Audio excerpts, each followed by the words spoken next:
Hey, it's me, Joel Duff, and oh man, we've got a tired old saying.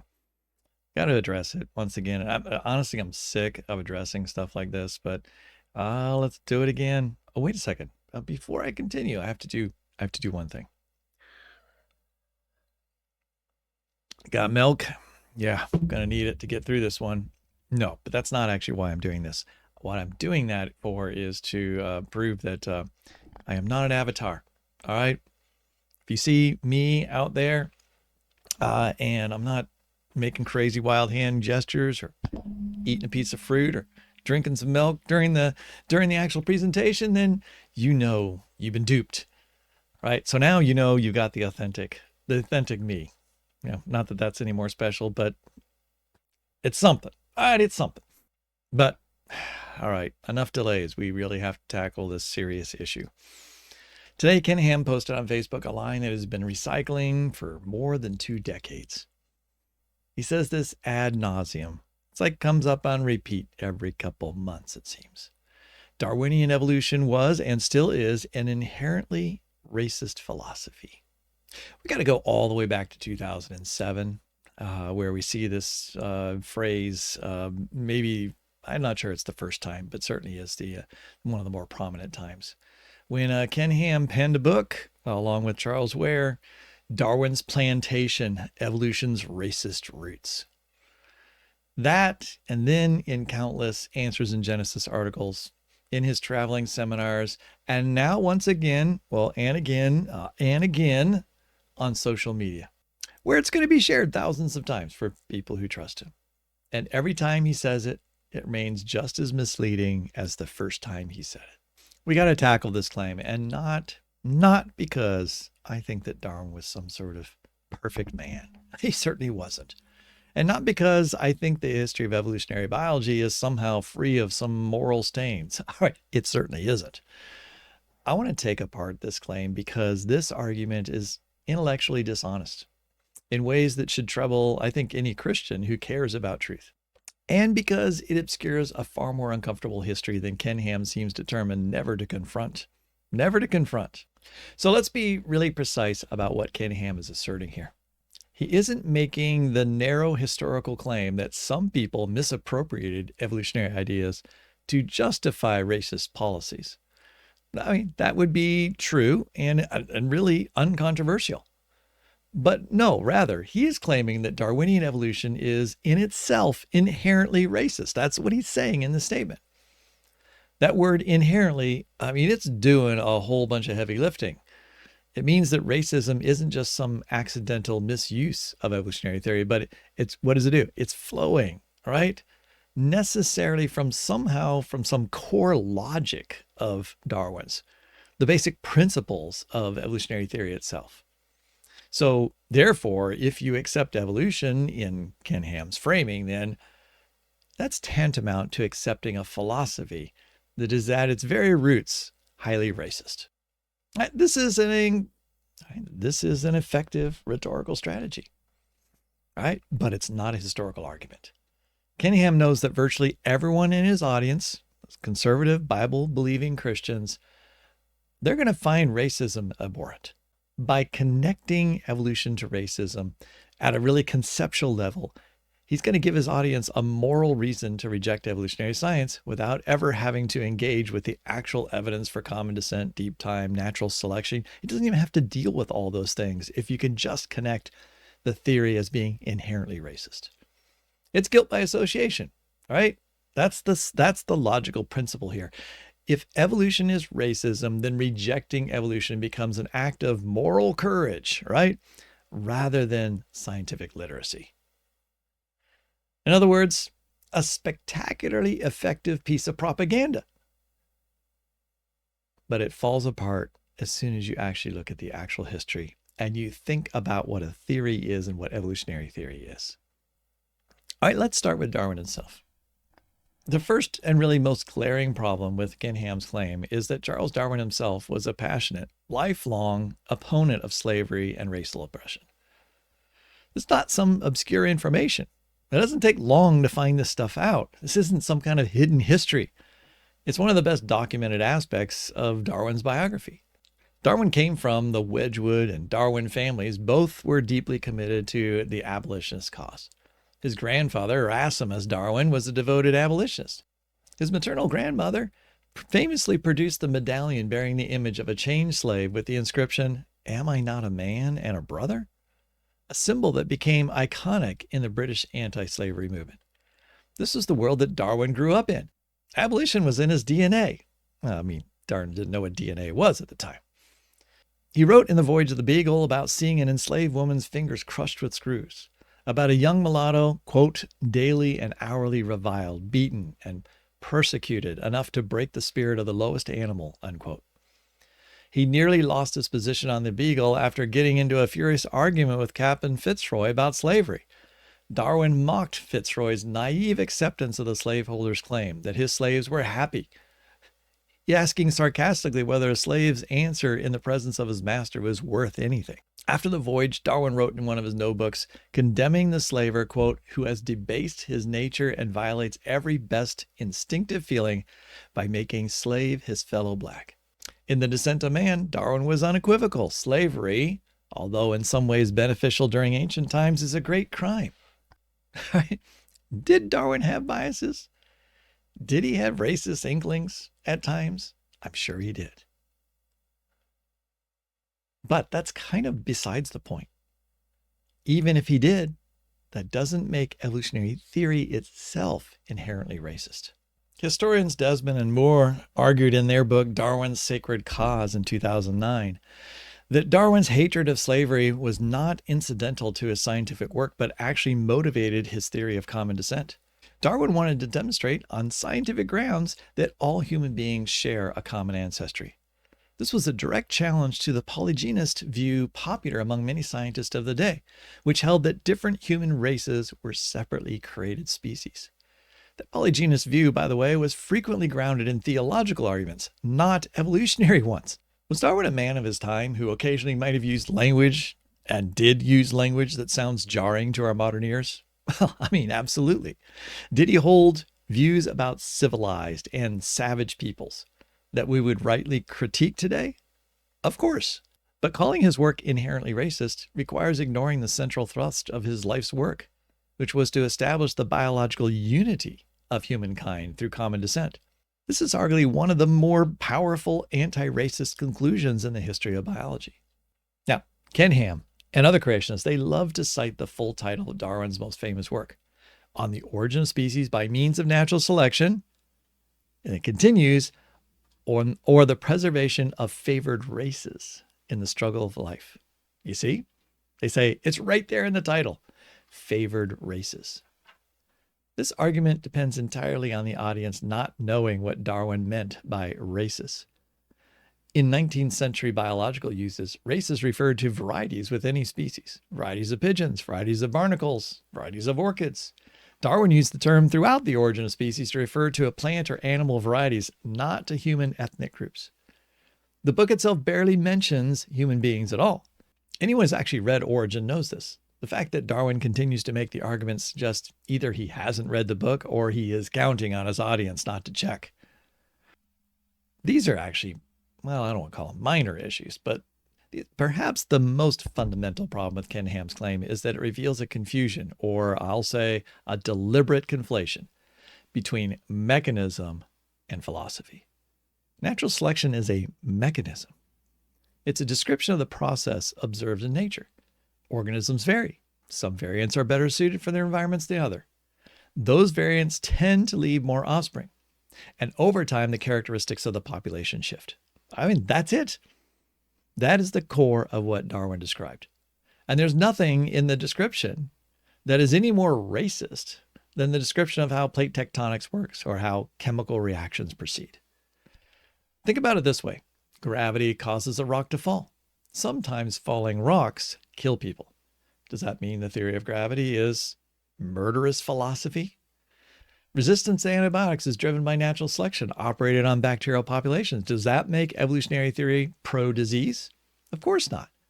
We recognize immediately that describing the natural processes is not the same as endorsing every outcome of that process, let alone describing human behavior based on it. Natural selection operates on beetles and bacteria, on orchids and oak trees, on corals and coyotes. It provides an explanation for why cheetahs are fast and why cavefish lose their eyes. ICR, I'm talking to you. It provides an explanation for why antibiotic resistance emerges in hospitals and why pesticide resistance emerges in agricultural fields. When I teach my students about the goldenrod gall fly, which I hope to make a video on soon, pressure from one direction, bird predation from another direction, and the fly gall size evolving in response to those two pressures. At no point in this process does anyone invoke racial hierarchy, moral philosophy. The mechanism is simply a description of how populations change when heritable variation meets differential survival and reproduction. What Kenny Ham is really doing when he calls evolution inherently racist is confusing the mechanism with the downstream human interpretations of that mechanism. Yeah, sure. Some people in the late 19th century, early 20th century, and even today, took the concept of survival of the fittest, a phrase that Darwin didn't actually use, a phrase that was coined by Herbert Spencer, not by Darwin, and misapplied it to human societies to justify everything from colonization to forced sterilization. This misapplication is properly called social Darwinism, and it represents a textbook example of the naturalistic fallacy, the error of deriving moral oughts from natural is. Right? The fact that competition exists in nature does not mean that human societies ought to be organized around ruthless competition. Evolutionary biologists recognized this distinction early. And a good portion of the scientific community today rejects social Darwinism as a perversion of evolutionary science, not necessarily as an extension of it. However, consider the other major conclusion of Darwin's work. I'm sure this is what Kahneman would say. There's something else that's part of evolutionary theory: common descent. The theory of evolution doesn't just describe a mechanism of change, it also concludes or infers that all living things are related through common shared ancestry. According to Darwin, every human being on Earth, regardless of what they look like or where they come from, shares common ancestors, not just among all human beings, but with all other living things on Earth. Far from being a framework for dividing humanity into ranked categories, common descent is the most radical statement of biological unity ever proposed. It seems deeply ironic that creationists attack this conclusion as being racist, when it explicitly demolishes the idea that different human populations are fundamentally different kinds of beings, that they're derived from different stocks and don't have a relationship with one another. When Ken Ham says evolution is inherently racist, he's asking you to believe that a mechanism describing how moth wing colors change in industrial environments is at the core a statement about the relative worth of human ethnic groups. That's just not a serious argument. Now, here's where Ken Ham's argument becomes not merely wrong, but even more ironic. Racism didn't begin with Darwin, didn't begin with evolutionary theory, didn't begin with evolutionary thoughts. The most powerful theological justification for slavery and racial hierarchy predated the origin of species by many centuries. For hundreds of years, Christians, and I hate to admit it, used the so-called curse of Ham from Genesis 9 to argue that God had divinely ordained the subjugation of African peoples. In the popular version of the story, Noah's son Ham was identified with dark skin, and the curse of servitude on his son Canaan was extended to all people of African descent. This exegetical tradition, meaning an interpretive tradition, was not fringe.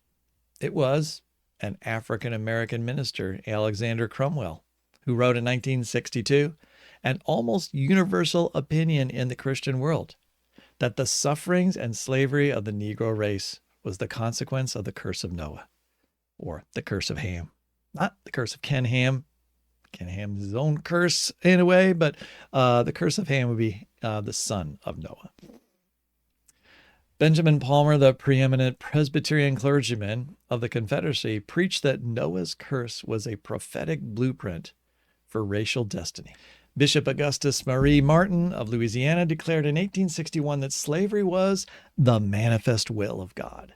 Southern Baptist, Methodist, and Episcopal theologians produced reams of biblical defenses of slavery, citing not Darwin but Genesis. Ephesians, Colossians, and Philemon. Richard Furman's 1822 biblical defense of slavery became the template for Baptist pro-slavery arguments for decades. The Southern Baptist Convention was founded in 1845 specifically over the issue of whether slaveholders could serve as missionaries. And they didn't need a single word from Darwin in order to reach their pro-slavery conclusion. The curse of Ham tradition was so entrenched that the Southern Baptist Convention felt it necessary as recently as 2017 to pass a resolution formally renouncing it. James Baldwin wrote, "I knew that, according to many Christians, I was a descendant of Ham, who had been cursed, and that I was therefore predestined to be a slave. This was not the fruit of evolutionary theory. This is the fruit of biblical interpretation. Inherent racist thought is not the fruit of evolutionary theory. Evolutionary biologists might have misused that theory to support racist theories later in time, eugenics and other ideas in the 20th century, but is not the root cause. In many ways, it's the fruit of poor biblical interpretation."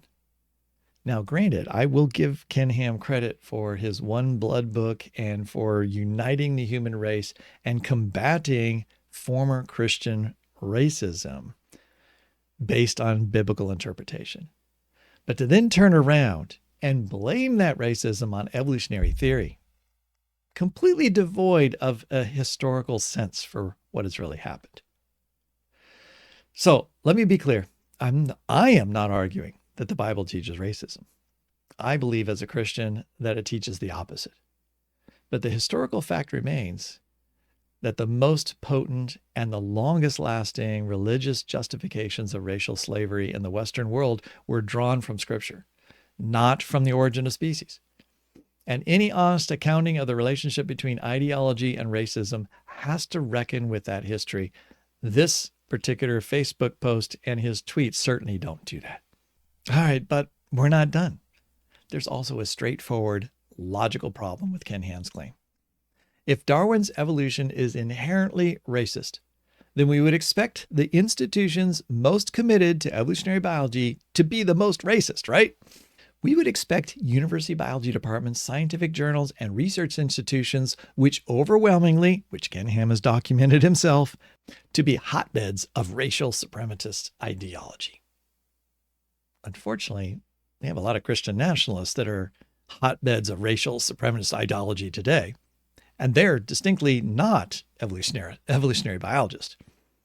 So our university biology departments and scientific journals and all these various things, are they inherently racist? I don't think that they are. In fact, I think the opposite is closer to the truth.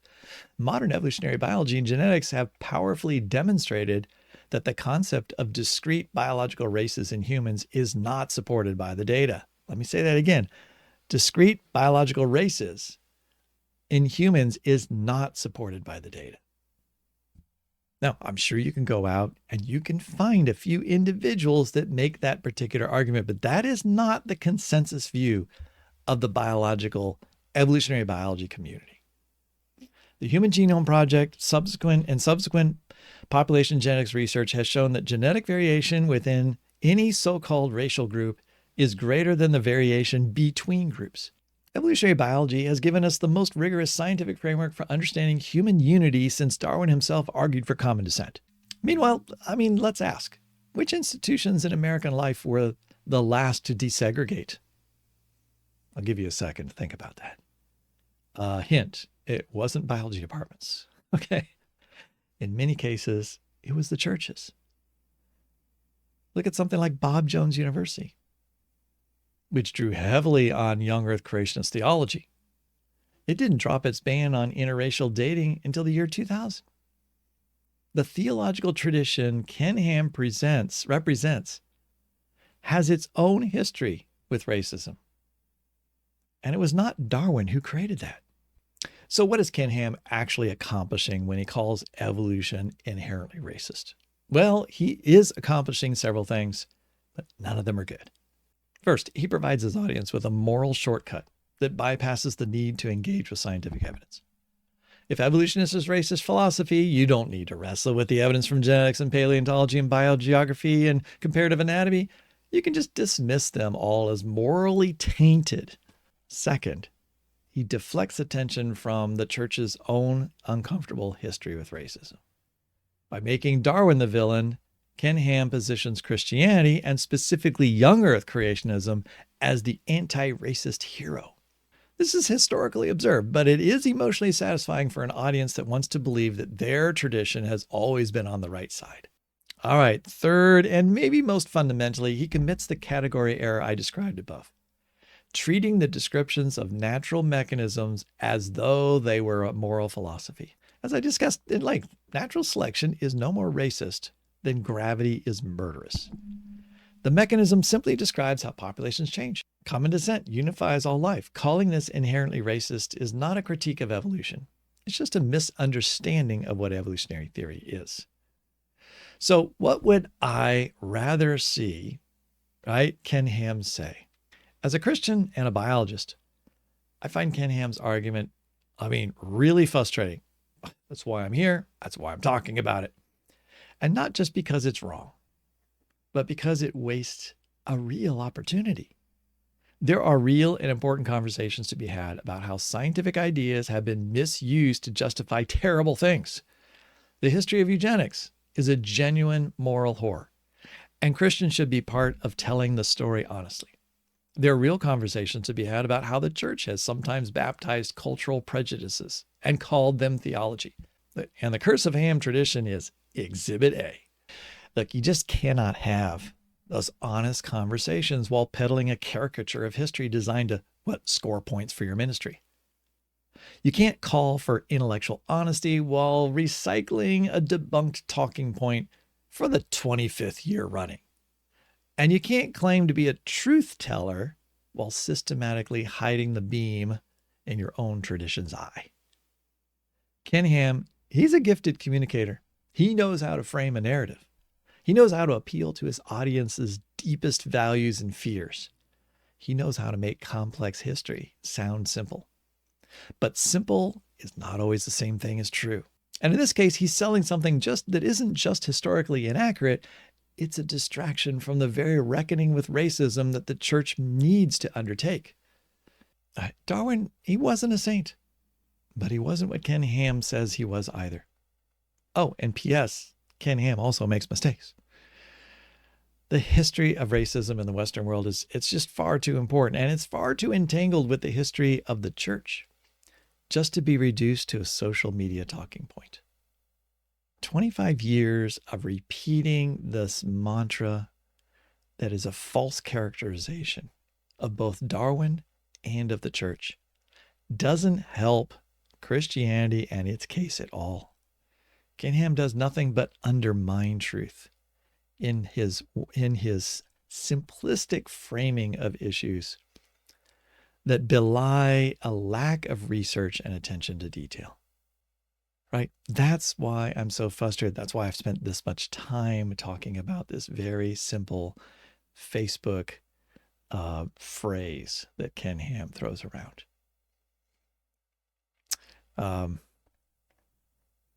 Yeah, I'm going to leave it there. Thanks for hanging out with me. I will see you in the next video. Bye-bye.